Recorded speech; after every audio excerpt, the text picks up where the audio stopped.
നമസ്തേ. കഴിഞ്ഞ 2 വീഡിയോകളിൽ നമ്മൾ ശുഭഗ്രഹങ്ങളെക്കുറിച്ചും പാപഗ്രഹങ്ങളെക്കുറിച്ചും സംസാരിച്ചു. വീഡിയോ ക്വാളിറ്റി ഇല്ല എന്നൊക്കെ, ഓഡിയോന് കുറച്ച് ക്വാളിറ്റി കുറവിനെക്കുറിച്ച് പലരും പറഞ്ഞിരുന്നു. അത് ശ്രദ്ധിക്കാം.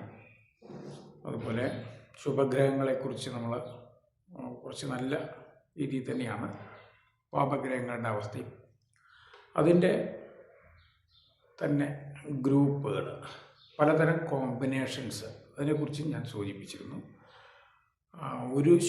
ഒരു പാപ കോമ്പിനേഷനും 2 ശുഭ കോമ്പിനേഷനും 2 പാപ കോമ്പിനേഷനും വരാം.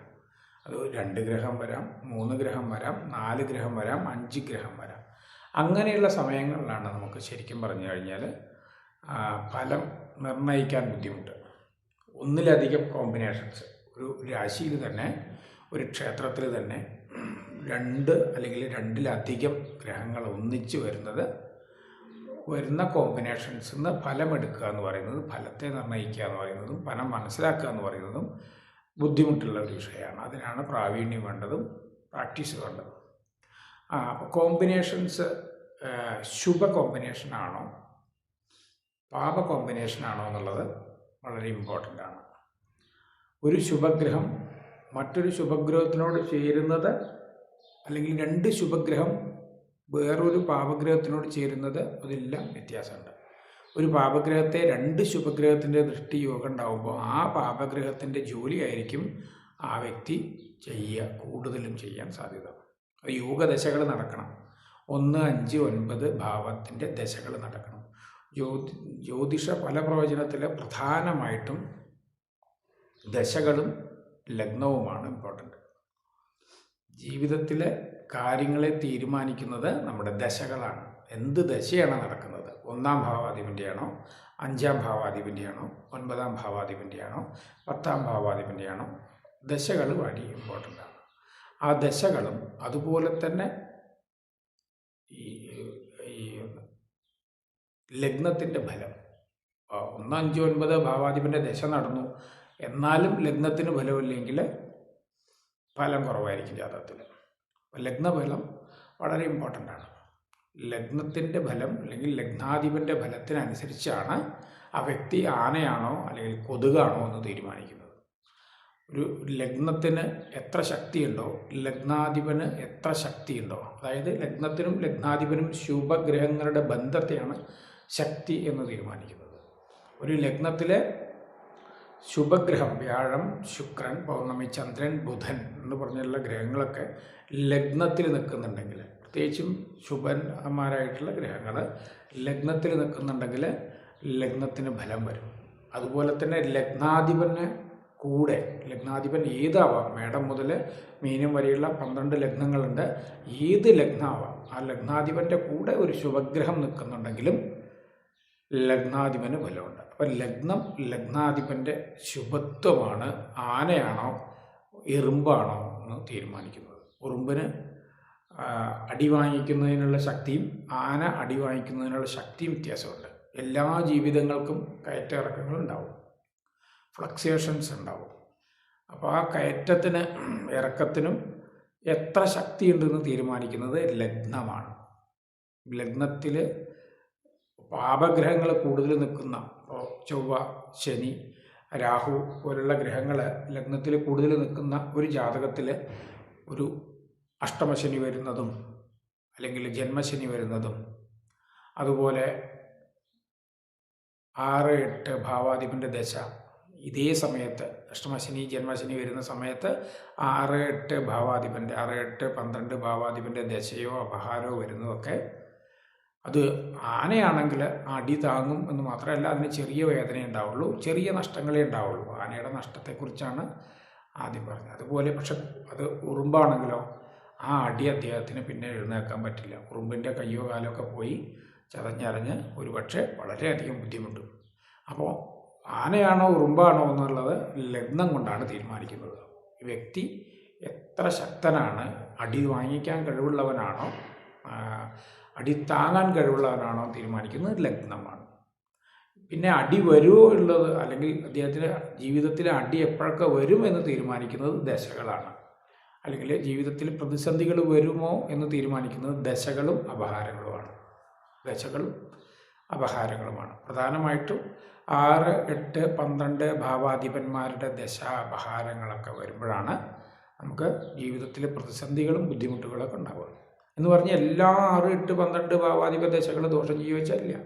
കാര്യം അതിനും ഒരു ഗ്രഹത്തിന് 2 ഭാവം ഉണ്ടാവും. അവിടെ ഒരു പ്രോബ്ലം ഉണ്ട്. ഇപ്പോൾ നമ്മൾ ശുക്രനെ എടുത്തു കഴിഞ്ഞാലും ചൊവ്വേനെ എടുത്തു കഴിഞ്ഞാലും ശനീനെ എടുത്തു കഴിഞ്ഞാലും ഗുരുവിനെയൊക്കെ എടുത്തു കഴിഞ്ഞാലും ഒക്കെ ഈ 2 ക്ഷേത്രങ്ങൾക്ക് നാഥന്മാരാണ്.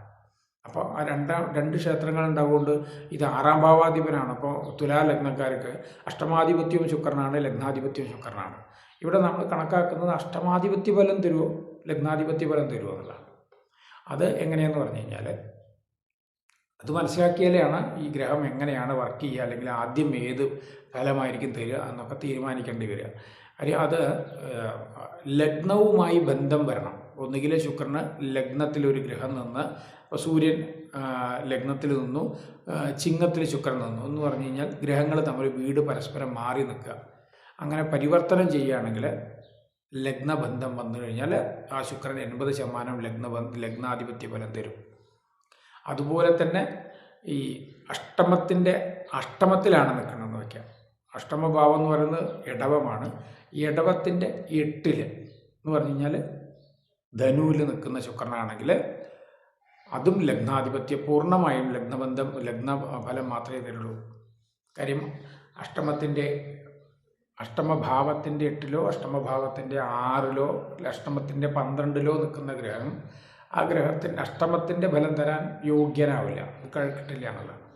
അഷ്ടമഭാവത്തിൻ്റെ, അതായത് ഇടവത്തിൻ്റെ മേടത്തിൽ നിൽക്കുന്ന ശുക്രനും മേടശുക്രൻ എന്ത് ചെയ്യും? നേരെ തുലാം എന്ന് പറയുന്ന ലഗ്നത്തിലേക്ക് നോക്കുന്നതുകൊണ്ട് തന്നെ മേടശുക്രൻ തുലാലഗ്നക്കാർക്ക് മേടശുക്രൻ തുലാലഗ്നത്തിൻ്റെ ഫലം മാത്രമേ തരുള്ളൂ.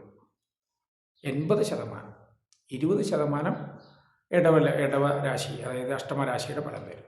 അപ്പോൾ അഷ്ടമരാശി ഫലം തരാതിരിക്കണമെങ്കിൽ അഷ്ടമരാശിയുടെ 6, 8, 12 ഭാവങ്ങളിൽ അഷ്ടമരാശിനാഥൻ ആയിട്ടുള്ള ശുക്രൻ നിൽക്കണം. അത് ശുക്രൻ എന്നല്ല, ഏത് ഗ്രഹവും നോക്കുമ്പോഴും ഇങ്ങനെയാണ്.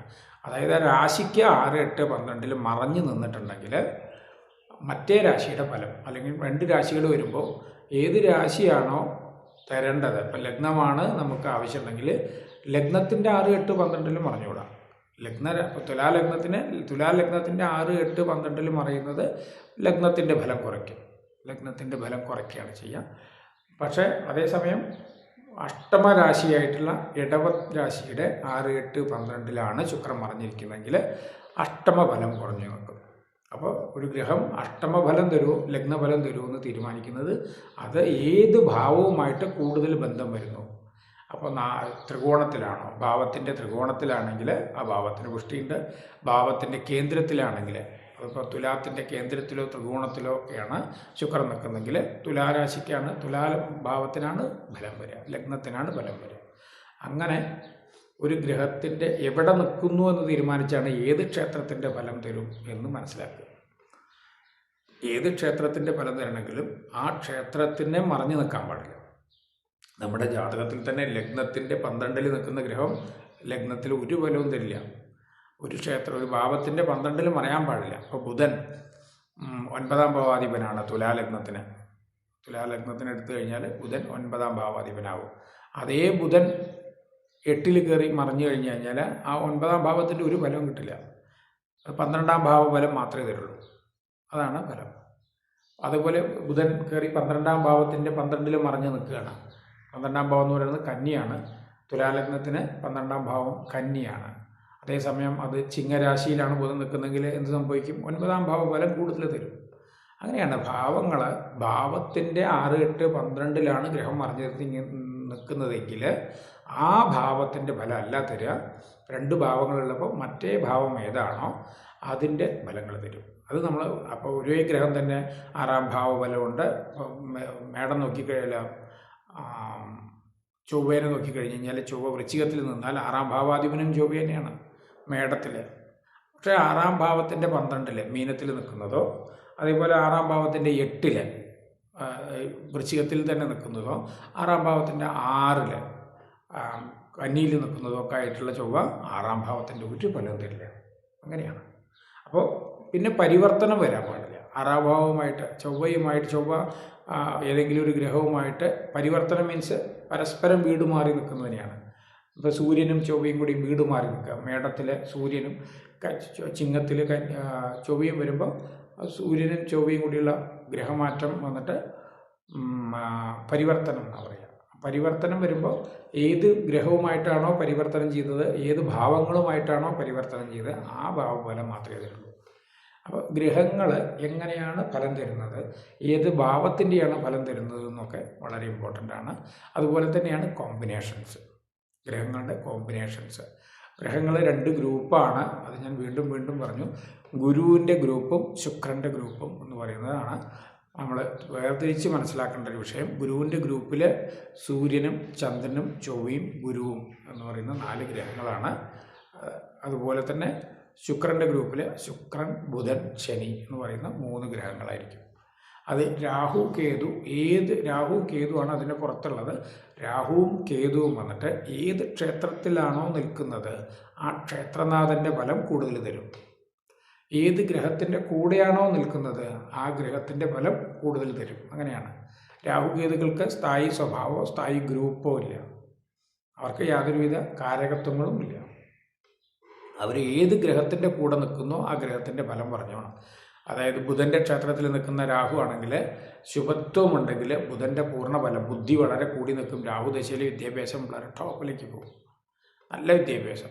പൊതുവെ വിദ്യാഭ്യാസം കിട്ടാൻ ബുധന് ബലം വേണം. 4ാം ഭാവത്ത് ഉന്നത വിദ്യാഭ്യാസം എന്ന് പറയുന്നത് 4ാം ഭാവമാണ്.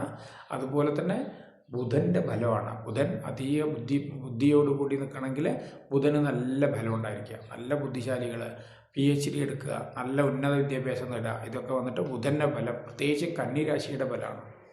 മിഥുന രാശിക്ക് ബലം വരുമ്പോൾ ജ്ഞാനം ഏറി നിൽക്കും, ബുദ്ധിയല്ല. ജ്ഞാനം ഏറി നിൽക്കും. ജന്മസിദ്ധമായ കഴിവുകൾ ഏറി നിൽക്കും. ഒരു കാര്യത്തിൽ അഗാധമായ അറിവ് കയറി നിൽക്കും. അതാണ് ജ്ഞാനം. അതുപോലെ ബുധൻ്റെ ബലങ്ങൾ കിട്ടുന്നത് രാഹു അവിടെ നിൽക്കുമ്പോൾ ബുധൻ്റെ അതുപോലെയുള്ള ബലം തരും. രാഹുവിന് വേറെ പാപത്വം വരരുത്. അതാണ്. ഒരു പാപഗ്രഹത്തിൻ്റെ കൂടെ മറ്റൊരു പാപം ചേരുമ്പോൾ വീണ്ടും അവിടെ ഇരുണ്ട് പോവും, പാപത്വം കൂടിപ്പോവും. ഇപ്പോൾ രാഹുവിൻ്റെ കൂടെ കോമ്പിനേഷൻസ് അങ്ങനെയാണ്. ഇപ്പോൾ 2 ഗ്രഹങ്ങളിലെ കോമ്പിനേഷൻ എടുക്കുകയാണെങ്കിൽ ഒരു രാഹുവിൻ്റെ കൂടെ ഒരു ഗുരുവാണ് ചേരുന്നതെങ്കിൽ ആ രാഹു നന്നാവും. ഒരു ജാതകത്തിൽ പ്രധാനമായിട്ടും നമ്മൾ ആദ്യം നോക്കുന്നത് ലഗ്നത്തിൻ്റെ ബലം തന്നെയാണ്. ലഗ്നത്തിന് എത്ര ബലമുണ്ട്, ലഗ്നത്തിന് എന്തൊക്കെ ബന്ധങ്ങൾ വന്നിട്ടുണ്ട്, ലഗ്നവുമായിട്ടുള്ള വന്നിട്ടുള്ള ഗ്രഹത്തിൽ നിൽക്കുന്ന ഗ്രഹങ്ങൾ, ലഗ്നത്തിലേക്ക് നോക്കുന്ന ഗ്രഹങ്ങളൊക്കെ ശുഭന്മാരാണെങ്കിൽ ലഗ്നം നല്ല ബലമാണ്, ആനയാണ്.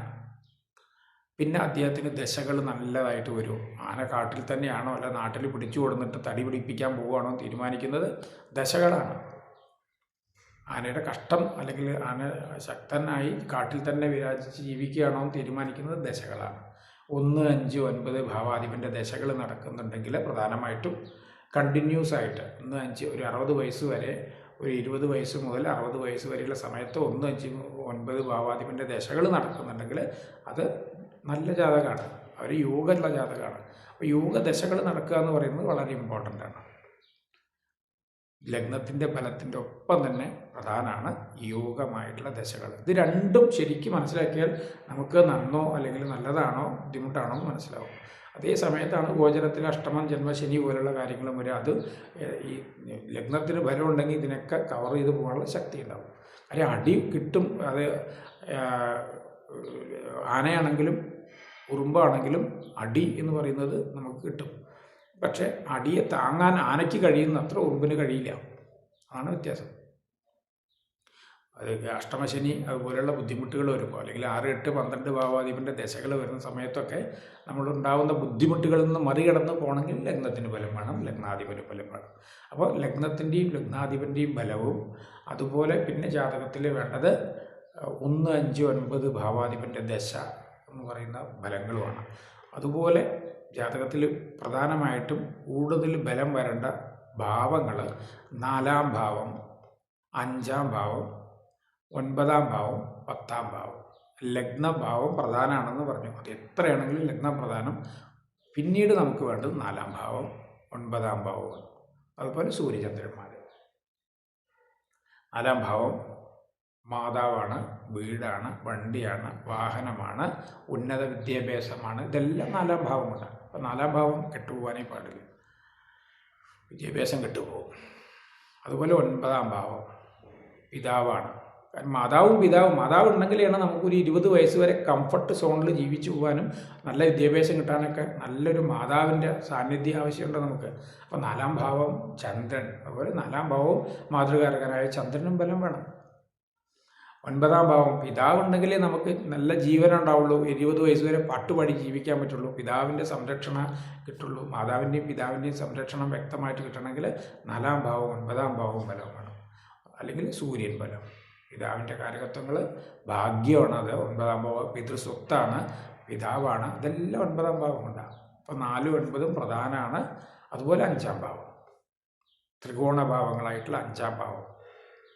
5ാം ഭാവത്തിന് ബുദ്ധി, അഭീഷ്ടം, നമുക്ക് ഇഷ്ടപ്പെട്ടത് നടക്കുക, ഷാർപ്നെസ്, ബുദ്ധിയിലുള്ള ഷാർപ്നെസ്, സന്താനം, അതായത് അടുത്ത തലമുറ ഉണ്ടാക്കുക, അങ്ങനെ ഒരുപാട് വിഷയങ്ങൾ 5ാം ഭാവത്തിന്. 1, 5, 9 ബലം പ്രധാനം. അതിൻ്റെ കൂടെ 4ഉം 10ഉം. 10 എന്ന് പറയുന്നത് ജീവന മാർഗമാണ്. നമുക്ക് നല്ല ജോലി ഉണ്ടാവുക, നല്ല വരുമാന മാർഗം. 10 എന്ന് പറയുന്നത് ശരിക്കും 6ആണ് ഒരാളുടെ കീഴിൽ ജോലി ചെയ്യുന്നതിനെ കണക്കാക്കുന്നത്. 6ാം ഭാവം കൊണ്ടും 6ാം ഭാവത്തിൻ്റെ ബലം കൊണ്ടുമാണ് നമ്മൾ മറ്റൊരാളുടെ കീഴിലാണ് ജോലി ചെയ്യുന്നത് മനസ്സിലാക്കുക. 10ാം ഭാവം കൊണ്ട് അദ്ദേഹം സ്വന്തം ജോലിയാണ് ചെയ്യുന്നത്, ബിസിനസ്സാണ് ചെയ്യുന്നത്, അല്ലെങ്കിൽ സ്വന്തമായിട്ടുള്ള ജോലികളാണ് ചെയ്യുന്നത്. 10ാം ഭാവത്തിൻ്റെ ബലമാണെങ്കിലാണ് അങ്ങനെ സംഭവിക്കുക. അപ്പോൾ 10ാം ഭാവം എന്ന് പറയുന്നത് ജീവന മാർഗമാണ്. എങ്ങനെ നമ്മൾ ജീവിക്കും, നല്ല സമ്പാദ്യത്തോടു കൂടി നല്ല വരുമാനത്തോടു കൂടിയാണോ എന്ന് തീരുമാനിക്കുന്നത് 10ാം ഭാവത്തിൻ്റെ ബലമാണ്. അപ്പോൾ 1, 4, 9, 10. 1, 4, 5, 9, 10 എന്ന് പറയുന്ന 5 ഭാവങ്ങൾ പ്രധാനമായിരിക്കണം. ആ ഭാവങ്ങളിൽ ശുഭഗ്രഹങ്ങൾ ഉണ്ടാവണം. ശുഭഗ്രഹങ്ങൾ പറഞ്ഞു, ഗുരു, ശുക്രൻ, അതുപോലെ പൗർണമി ചന്ദ്രൻ, ബുധൻ. ഈ ഗ്രഹങ്ങളാണ് പൂർണ്ണ ശുഭന്മാർ. തനിച്ച ബുധനാണ്. ബുധന് പാപത്വം വരാൻ പാടില്ല. പാപഗ്രഹങ്ങളുടെ ബന്ധം വന്നാൽ ബുധൻ പാപനായി പോകും. അമാവാസി ചന്ദ്രനാണെങ്കിൽ പോലും കൂടെ വന്നു കഴിഞ്ഞാൽ ബുധന് പാപത്വം വരും. വരാൻ പാടാത്ത ഗ്രഹങ്ങളാണ് ശനി, രാഹു, ചൊവ്വ, സൂര്യൻ, അമാവാസി ചന്ദ്രൻ. ഈ ഗ്രഹങ്ങളൊന്നും ഈ 1, 4, 5, 9, 10 ഭാവങ്ങളിൽ ബന്ധങ്ങൾ വരാതിരിക്കുന്നത് നല്ലതാണ്. ചില സമയങ്ങളിൽ ഈ ശുഭഗ്രഹങ്ങളുടെ യോഗത്തോടോ ദൃഷ്ടിയോടോ കൂടി നിൽക്കുന്ന പാപൻ നമുക്ക് ശുഭത്വം തരും. ചില പാപന്മാർ, ഇപ്പോൾ 10ൽ നിൽക്കുന്ന ചൊവ്വ, 10ൽ നിൽക്കുന്ന സൂര്യൻ നമുക്ക് അതീവ ശുഭത്വം തരും. അവിടെ ശുഭം നിൽക്കുന്നതിനേക്കാൾ ഫലമായിരിക്കും പാപൻ. 10ാം ഭാവത്തിൽ ദിഗ്ബലം ചെയ്യുന്ന 2 ഗ്രഹങ്ങളാണ് ചൊവ്വയും സൂര്യനും. ദിഗ്ബലം എന്ന് പറയുന്നത് പല ഗ്രഹത്തിന് 6 ബലങ്ങളുണ്ട്. സ്ഥാനബലം, ദിഗ്ബലം, ദൃഗ്ബലം, കാല, അയന, ശ്രേഷ്ഠബലം. അപ്പോൾ ഈ 6 ബലങ്ങളിൽ 3 ബലം വളരെ പ്രധാനമാണ്. അതാണ് സ്ഥാനബലം, ദിഗ്ബലം, ദൃഗ്ബലം. ഇത് 3 ബലം നോക്കുക. ഒരു പ്രധാനമായിട്ടും ഒരു ഗ്രഹത്തിന് സ്ഥാനബലം, ദിഗ്ബലം, ദൃഗ്ബലം, ഈ 3ഉം പ്രധാനമാണ്. അപ്പോൾ ദിഗ്ബലം ചെയ്തിട്ടാണ് ഗ്രഹം നിൽക്കുന്നതെങ്കിൽ ഗ്രഹം ശുഭനായിരിക്കും. ഇപ്പോൾ 10ൽ നിൽക്കുന്ന സൂര്യനോ 10ൽ നിൽക്കുന്ന ചൊവ്വയോ പാപത്വം ഉണ്ടാവില്ല. ആ ചൊവ്വ അല്ലെങ്കിൽ ആ സൂര്യൻ അതിൻ്റെ കൃത്യമായ ജോലി സ്ഥലത്താണ് നിൽക്കുന്നത്. ഇപ്പോൾ ഒരു ഡാൻസർ, നമ്മൾ എക്സാമ്പിൾ പറഞ്ഞു കഴിഞ്ഞാൽ, ഒരു ഭരതനാട്യം പഠിച്ചിട്ടുള്ള ഒരാളാണെന്ന് വയ്ക്കുക. അയാൾ ഒരു കരാട്ടെ നടക്കുന്ന കോമ്പറ്റീഷനിൽ കയറിയിട്ട് പ്രവർത്തിക്കാൻ പോയി കഴിഞ്ഞാൽ എന്തുണ്ടാവും? അദ്ദേഹത്തിന് സാധിക്കില്ല. മറിച്ച് ഈ ഡാൻസർ ഭരതനാട്യം കോമ്പറ്റീഷൻ സ്റ്റേജിൽ കയറുമ്പോൾ അത് കൃത്യമായിട്ട് ചെയ്യാൻ പറ്റും. അതുപോലെയാണ് ഗ്രഹങ്ങൾ ദിഗ്ബലം ചെയ്ത് നിൽക്കുമ്പോൾ സൂര്യനോ ചൊവ്വയോ 10ാം ഭാവത്തിൽ നിൽക്കുന്നത് വളരെ ഗുണമാണ്. കാര്യം അതിൻ്റെ കർമ്മത്തിൻ്റെ ഏറ്റവും ശക്തരായിട്ടുള്ള 2 ഗ്രഹങ്ങളാണ് സൂര്യനും ചൊവ്വയും. ആ ഗ്രഹങ്ങൾ 10ാം ഭാവത്തിൽ നിൽക്കുന്നത് പോലെ ഒരു ശുഭത്വം മറ്റൊരു ഗ്രഹത്തിനെ കിട്ടില്ല എന്നുള്ളതാണ്.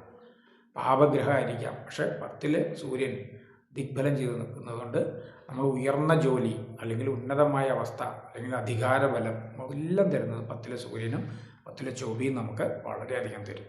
അപ്പോൾ അതെന്താ വെച്ച് കഴിഞ്ഞാൽ അവരുടെ ജോലി എന്താണോ ആ ജോലിക്ക് ആപ്റ്റായിട്ടുള്ള സ്ഥലത്ത് അവരെത്തിയതുകൊണ്ടാണ്. അവർ പഠിച്ചത് ആയോധനം, ഇതുപോലെ രാജഭരണം പോലുള്ള കാര്യങ്ങളാണ്. ഭരിക്കുക, ആയോധനം നടത്തുക, അങ്ങനെയുള്ള കഴിവാണ്. 10ൽ നിൽക്കുന്ന ചൊവ്വ ഒരു പക്ഷേ മെഡിസിൻ എടുക്കാനും മിലിറ്ററിയിൽ കയറ്റാനും പോലീസ് ആവാനൊക്കെ 10ൽ വെറുതെ ചൊവ്വ നിന്നാൽ പോലും മതി. ഏത് ക്ഷേത്രത്തിൽ നിന്നാലും ദിഗ്ബലത്തിൽ നിൽക്കുന്ന ചൊവ്വ ശുഭനായി പോകും.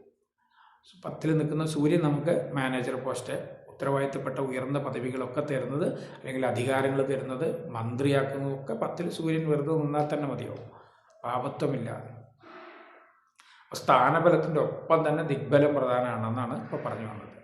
അപ്പോൾ ഗ്രഹങ്ങളുടെ ബലം എങ്ങനെ വരണം, ലഗ്നത്തിനനുസരിച്ചുള്ള ദശകൾ വരിക 1, 5, 9. കാര്യം ഓരോ ലഗ്നത്തിനും ഓരോ ദശകളാണ്. പ്രത്യേകിച്ചും ഗുരു ഗ്രൂപ്പ് എന്ന് പറയുന്നത് ചൊവ്വ, ഗുരു, സൂര്യചന്ദ്രന്മാർ, ആ 4 ഗ്രഹങ്ങളാണ്. സൂര്യചന്ദ്രന്മാർക്ക് ഓരോ ക്ഷേത്രങ്ങളേ ഉള്ളൂ. കർക്കിടകം, ചിങ്ങം. ചൊവ്വയ്ക്ക് 2 ക്ഷേത്രമുണ്ട്, മേടം, വൃശ്ചികം. അതുപോലെ ഗുരുവിന് മീനം, ധനു എന്ന് പറയുന്ന ഈ 6 ഗ്രഹങ്ങൾ 6 ലഗ്നങ്ങൾ വന്നു കഴിഞ്ഞാൽ ആ ലഗ്നങ്ങൾക്ക് 20 വയസ്സ് മുതൽ 60 വയസ്സ് വരെയുള്ള സമയത്ത് ഗുരുവിൻ്റെയും സൂര്യചന്ദ്രന്മാരുടെയും ചൊവ്വയുടെയും, സൂര്യൻ, ചന്ദ്രൻ, ചൊവ്വ, രാഹു, ഗുരു, അങ്ങനെയാണ് ദശ വരിക. സൂര്യൻ, ചന്ദ്രൻ, ചൊവ്വ, രാഹു, ഗുരു. അപ്പോൾ ഈ 5 ദശകളും കൃത്യമായിട്ട് 20 വയസ്സ് മുതൽ 60 വയസ്സ് വരെ ഉണ്ടാവണം. അതിൽ രാഹു വന്നിട്ട് ഗുരുവിൻ്റെ ക്ഷേത്രത്തിലോ അല്ലെങ്കിൽ സൂര്യചന്ദ്രന്മാരുടെയോ ചൊവ്വയുടെയോ ക്ഷേത്രത്തിലൊക്കെ അനുകൂലമായിട്ട് അല്ലെങ്കിൽ ശുഭത്വത്തോടെ ഇരുന്നാൽ മതി. ശുക്രയോഗത്തോടു കൂടിയ, ശുക്രദൃഷ്ടിയോടു കൂടിയ, അങ്ങനെ ശുഭത്വത്തോടു കൂടി അല്ലെങ്കിൽ ഗുരുദൃഷ്ടി യോഗത്തോടു കൂടിയൊക്കെ രാഹു നിൽക്കുകയാണെങ്കിൽ അത് നല്ല ജാതകമാണ്. അങ്ങനെയാണ് നമ്മൾ നല്ല ജാതകത്തെ മനസ്സിലാക്കുന്നത്. ആനയാണോ ഉറുമ്പാണോ എന്ന് മനസ്സിലാക്കുന്നത് വളരെ സിമ്പിളാണ്. ഇങ്ങനെ ഒരു ശുഭത്വം നമുക്കുണ്ടെങ്കിൽ അത് നമുക്ക് വളരെ ഈസി ആയിട്ട് മനസ്സിലാക്കാൻ പറ്റും. ഓക്കെ, നമസ്തേ.